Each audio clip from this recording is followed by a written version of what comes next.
Bismillahirrahmanirrahim. Pembahasan untuk nomor 8. Soalnya adalah Yati mendapat gaji sebesar 3 juta dengan penghasilan tidak kena pajak 400.000. Jika besar pajak penghasilan 10%, maka besar gaji yang diterima Yati adalah apa yang diketahui dari soal? Diketahui si Yati ini menerima gaji awal Gaji awalnya adalah 3 juta. Gaji awal 3 juta ini kemudian ada keterangan dengan penghasilan tidak kena pajak 400.000. Artinya uang 3 juta ini terbagi menjadi gaji yang kena pajak dengan gaji tidak kena pajak. Jadi 3 juta tadi masih dibagi dua lagi. Gaji yang tidak kena pajak itu sebesar 400.000. Maka gaji yang kena pajak berapa? 3 juta dikurangi 400.000, 2.600.000.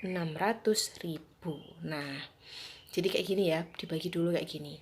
Jika besar pajak penghasilannya 10%, maka besar gaji yang diterima Yati adalah dari 2.600.000 ini pajaknya itu adalah 10%.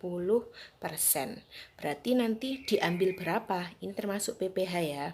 Jadi kalau PPh itu nanti dikurangi karena dalam penghasilan. Kita hitung dulu 10% dari 2.600.000 itu berapa? Ini 0, nolnya coret 2, berarti sisanya adalah 26, nolnya masih sisa 1, 2, 3, 4. 260.000. Maka pajaknya itu adalah 260.000. Berarti uangnya Yati gimana? Ya ini aja, tadi yang kena pajaknya 2.600.000 dikurangi 260.000 adalah, maka setelah dipotong pajak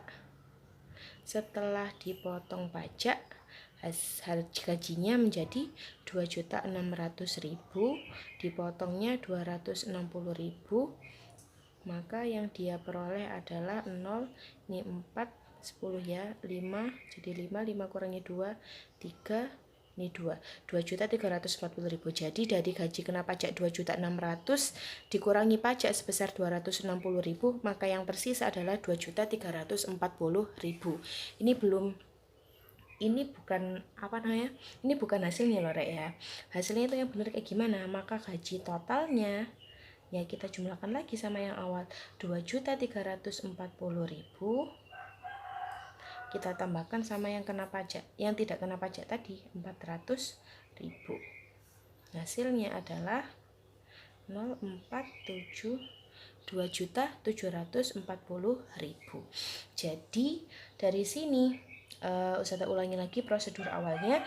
Gajinya dibagi dua, kena pajak dan tidak kena pajak. Yang tidak kena pajak biarkan, yang kena pajak hitung pajaknya berapa persen. Karena dari soal pajaknya 10%, kalian hitung dipotong berapa rupiah 10%. Ternyata pajak 10% dari yang ini itu adalah 260.000.